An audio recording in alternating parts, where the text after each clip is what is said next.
What's up? In this one, I will go through a game and try to find a value that I want that's a bit more abstract. Last time, we had a pointer to directly locate where the data was in ROM, but let's assume we don't have a pointer or we don't know where the pointer is, right? We're gonna have to think outside the box in order to get the value that we want. So, for this example, I'm going to try to find a damage value for Rogue from X-Men vs. Street Fighter. And if you're curious as to why Rogue, why the fuck not? Rogue's cool. Do you not like Rogue? Why do you not like Rogue? What's wrong with you? This is so fresh. I haven't even set my controls or anything yet. So you know, if I'm doing this is brand new. I don't have any notes. I got nothing, right? This is basically blind, right? But we're gonna find a damage value and it's gonna be great. So let's run debug first and foremost. Keep in mind that the idea behind this functionally translates to whatever game you're doing this for. It of course won't be one-to-one depending on what you do. Like I think the Neo Geo, for instance, runs 6502 assembly as opposed to the CPS2 68K, if I remember correctly. I admit I could be wrong about that. I know the CPS3 uses SH1/2. I think it's 2. Anyway, you get the point. So just adapt this as you need. You know what? For the sake of this example, there are instances where you will run a game in MAME and it just won't have cheats. So for this example, we're going to quickly rename this to something else. So this way, MAME will not pick this up and we will have no cheat file. We will have to make one from scratch. So if I hard reset this, right quick, if I unpause this to make the fucking debug thing come up again. Alright, we try to load it now. No cheat file, right? There's none. So first and foremost, in order to make it so we can actually test shit how we want, the first thing we'll do is try to find timers. Now this one we can see. So what we're gonna do, we're gonna pause this, we're gonna go click the debug menu, right? We're just gonna click anywhere on it. Well, anywhere here, just so we don't, do shit. Anyway, and we're gonna press F11. And what this does is it jumps to the next instruction in the debug menu. Like if you look right quick at the LEA. Oh, right, it won't do that because it's paused. But if I unpause this, it will just go to the next instruction. Or not. I can't remember what F11 is then. I could have sworn that was what it was. Step into, right? So generally speaking, that is what it does. Because like if I do this, right? Yeah, it'll like cycle through the instructions. So, in order to find the timer, we know what value it is. So we're just going to say cheat in it. I'm going to run this a couple of times. Cheat next equal comma, then the value we want. So we'll say 99. Cheat list X-Men versus Street Fighter timer dot. You can actually save this as whatever kind of file you want. Generally people save it as like, I don't know, XML. But personally, just so Notepad and shit can pick it up, I like to save it as a text. So you can just do that. Cheat list. Fucking hell. Speak words, Yoshim. Okay, and now we have the timer. So we have possibilities. Okay, one of these is bound to be the timer, but which one is it? This also raises the question, how the fuck are we gonna even check for this? I'll tell you. In your cheat folder, if everything is set up correctly, what you can do is, it requires two things. One, it requires your cheat file to be named the same thing, right? And two, it requires this header, right? And if I just get rid of all these cheats, because for the sake of this, we don't need any of them. This is the bare bones of a cheat script, right? So I'll just save this as cheat template. Now we're going to take our possibilities and we're going to just quickly chuck them in. We're going to save this again. As X-Men versus Street Fighter. Keep in mind, Mame will automatically check for a cheat file with the same name as the ROM you loaded. So, you know, if you try to load Xcoda, it will look for one called Xcoda, like shit like that, right? Just keep the name the same, is the idea. So, if I go back to here, and I press Shift F3 while in the debug, it'll hard reset the game. Press F5 in the debug to run. Now if I press Tab inside of the actual emulator, we have cheats. There we go, possibility 8. So if we go back to our cheat file, we can get rid of all these possibilities because we don't really care about them. But what we do care is this. How I've come to do this now is I like to write 0x0 and then keep the actual address that it lists and then say what it is. So infinite time.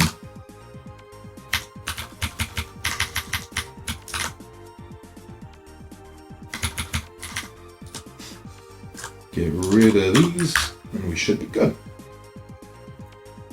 At this point, you can check if that worked by hard resetting, but I'm gonna be ballsy and just run off the assumption that that did work. All right, we have infinite time. Beautiful. Now we can check for this as long as we want. So we're gonna say cheat. So the first thing we're gonna do is we're gonna find the data for our players. So we're just gonna say cheat init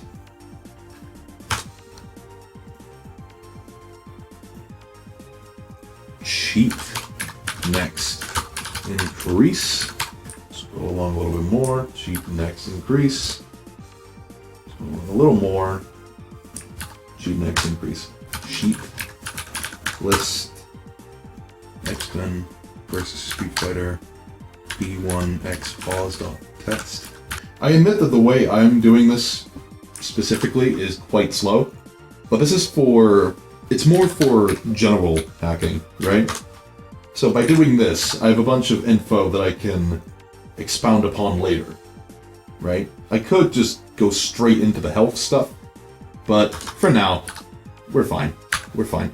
And besides, finding where the position is will allow us to better recognize where the player's data will be, and it'll allow us to find stuff like health much easier. So I just quickly restart this. That's it. So possibility 1 is the player's position. So now we know for a fact that player 1's X position is at 0F F400D. So we can assume the rest of the player's data is somewhere in this ballpark. So now we have the basis for what we're about to do. Because now, what we are going to do, I'm going to save that right quick so we have that spare. Then, we're going to go into here, and we're going to say cheat init. And over here, we're going to press Shift F1. This will save your state, so you can just go back to this later. So like, if I just... So what we're looking for is the health values of the characters. Specifically in this instance, we're looking for Rogue's damage that she inflicts to player 2, right? So we're looking for player 2's health. So Cheat's initialized, it knows what the default health is. Now he's lost health. So this will be a less value. So we'll say cheat next decrease. Okay, that's good. Hit him again. Cheat next decrease. One more time. Cheat next decrease. Cheat list X-Men versus Street Fighter. Clear to here. Why the fuck can I not talk today? Player 2. So now let's be logical about this. So we know that player 1's data is at FF00D, right? That's around where it is. So if we look at the addresses down here, we could probably assume that player 2's data is probably a bit later on. So it's probably one of these values specifically, these two. They look very promising. So I'm just going to turn that one on. And now if I hit Ryu, he shouldn't take any damage. And he didn't. Okay, so we know where player 2's health is. So now this is the fun bit, and this is the bit that is going to get incredibly nerdy. So first and foremost, what are we trying to do here? We're looking at player 2's health, and we're seeing when damage is applied, right? So in order to do that, we need to say watch point set the address of player 2's health, 1, because it's only a byte, we don't need to worry about it, then comma W for write. So whenever player 2's health is being written to, the debugger will automatically stop when that happens. So nothing happens. And now, during this instruction, that's when the damage is actually applied, right? If we look at that, data equals 81. We can confidently say that 81 is the actual health value of player 2 after this, right? So if we just go back then, yes, it only triggers the once, and it deducts health from them and then applies it to them. Right, good, great. So what are we going to do with this? Okay, first and foremost, we're going to make a new document. And we're just going to say damage is applied to player 2 use RAM address, right? Okay, and the actual instruction that does that is 0155A2. And we know it's 55A2 because if we look at it, it says sub.w. And what that means is subtract word D5 in the register D5. So in this case, it's 4 from 210 in hex A6. So wherever A6 is, plus 210 equals the actual address, right? Because if we look at A6, A6 equals FF4400, right? But what's interesting about that is if we look at player 2's health, notice how it's it's FF4611, right, in this cheat. And since it's a word of data, just to clarify right quick what words are. So in data, there are generally 3 kinds of data types for, you know, the older arcade games like this. There's a byte, which is 0x00. Then there's a word, which is 2 bytes, so 0x0000. And then a D word, which is 2 words, so 4 bytes, right? That's the idea. So great. We know when the actual damage is being applied. Now is probably my favorite bit because it allows me to look the smartest while not actually being that smart. So what we're going to do is first we're going to set a breakpoint. We don't need a watch point anymore, right? So we'll just say watch point clear. It happens after the instruction anyway. So when it says PC equals A6, you know, like just look at the instructions and, like, you know, determine it. So we're going to say BP set there. So when this instruction is actually reached, we're going to stop it, right? So it'll be perfect. It will stop at sub word, right? And then we're going to press heavy punches rogue and we're going to pause immediately. Step into a new frame. We're going to unpause it. You don't technically have to do it like this, but I personally like to because trace tends to work 100% of the time if I do. So anyway, we're going to say trace X-Men versus Street Fighter player 2 damaged .txt. So what this will do is it will trace the main CPU and log it to a file called X-Men vs. Street Fighter player2 damage.txt, right? So everything you see here is the main CPU, right? So all of these assembly instructions going by, it will log all of this down, and then it will output it text. So we'll quickly say that, tracing CPU. And now, if we press F5, stopped at breakpoint 1.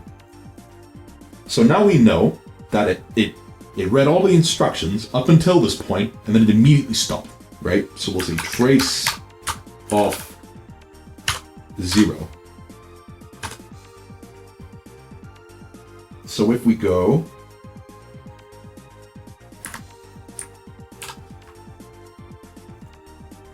look for the trace, here we go. There we go. It logged every single instruction that played from the start of our trace right up until the end, which if we go until the end, it's sub-word. So now we can make a couple of notes about this. When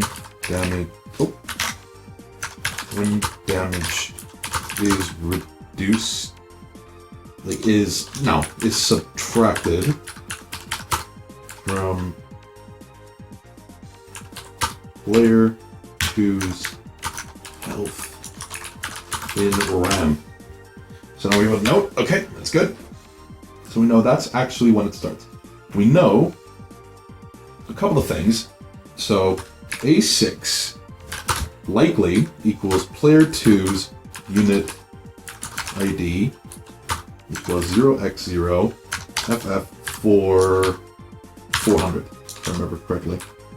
Yeah, okay, I'm good. So player 2 unit ID and D5, as we can clearly see from, from the registers and whatnot, is likely the actual damage value. So we'll say D5 equals damage value.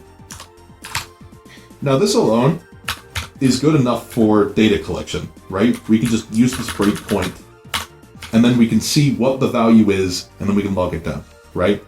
But that's not good enough. I don't think anybody is satisfied completely with that, right? We can do better than this. So what we need to do now is we need to go back and actually look at the code that happens before we reach this instruction in order to find out what the actual value of D5 is and what the processes are that makes it what it is, right? Like where the game loads it from, what it does to it, right? In order to get this result. So first and foremost, we're going to have a look in our earlier code, and we're going to look for an instance where D5 is being loaded into specifically, right? So we can see these instructions. There's stuff like sub, branch, load, word, multiply, unsigned, stuff like that. So we're going to keep looking. A faster way of doing this, actually, if we say Control F D5 and say up, we can look for any instance of D5 in the code. So just shift, multiply word. Okay, here we go. That looks more interesting. Move byte A0 into D5. So we can go up a little bit. We can check that this is the start of the sub we care about. This is probably where the actual damage value for forward is loaded. If we quickly go into here, copy this, we can go back, BP clear, BP set, BP sweat, wet, gotta go in like a turbo vet. Anyway, we can set that, just have it run. Okay, move byte A0 into D5. Okay, that's good. So if we look at A0, right, we can see it's 8F5CA. Okay, that's already interesting. The value is E. So it's probably moving a byte at the address that A0 was pointing to into D5. D5 equals 0E. Here we fucking go, lads. I can fairly confidently say this instruction loads damage value from ROM into D5. A0 equals ROM address. So now we can do stuff like go a bit further down the code in order to figure out what specifically is done to the damage value, right? In order to get it where it is. This is already very good, because now we know, okay, at this point, this is when the actual damage that the game loads is loaded into memory. You'll remember that last time we fucked around with program data, and how it works is the game loads program data from, I believe it's 0, 3 to 4, and then it's 5, 6, 7, 8, 9, and whatnot, if I remember correctly. I believe 1 and 2 are music data, and 11 all the way to 20 is graphics data. So functionally, this is byte 0 to, I believe it's 800,000, I think. And this is to fucking, my brain. And this is basically afterwards. So we're looking for 0x-F5CA.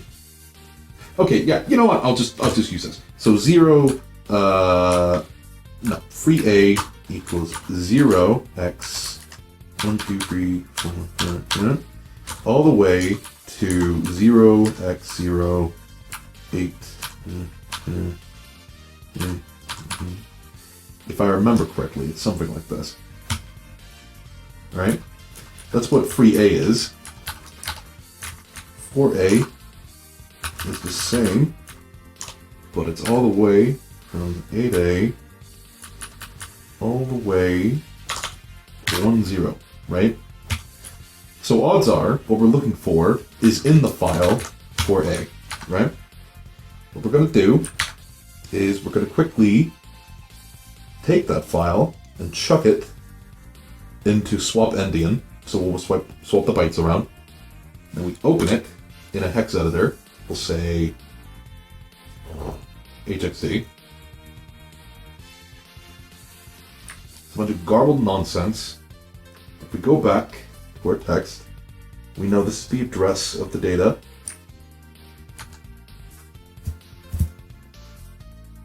So we go back, and we can just type that in because we already have the offset of 08.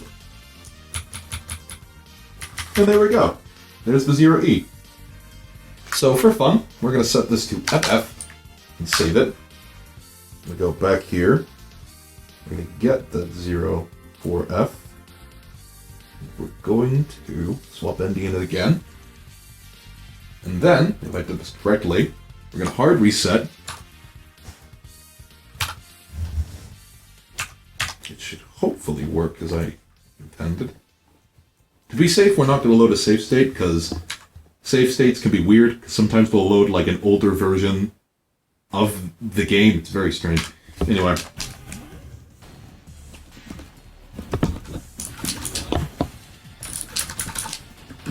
Okay. So if we turn on infinite time,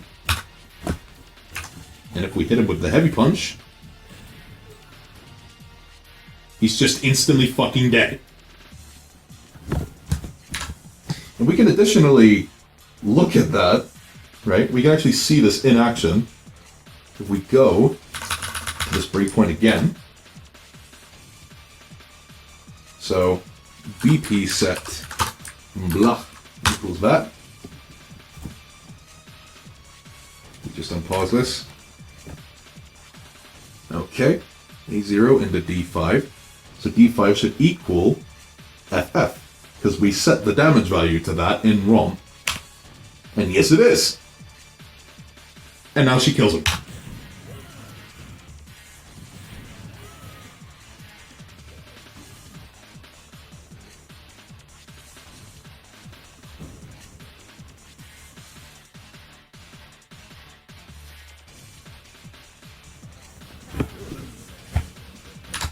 But hopefully this should give a good idea as to how to find data that you want inside of ROMs.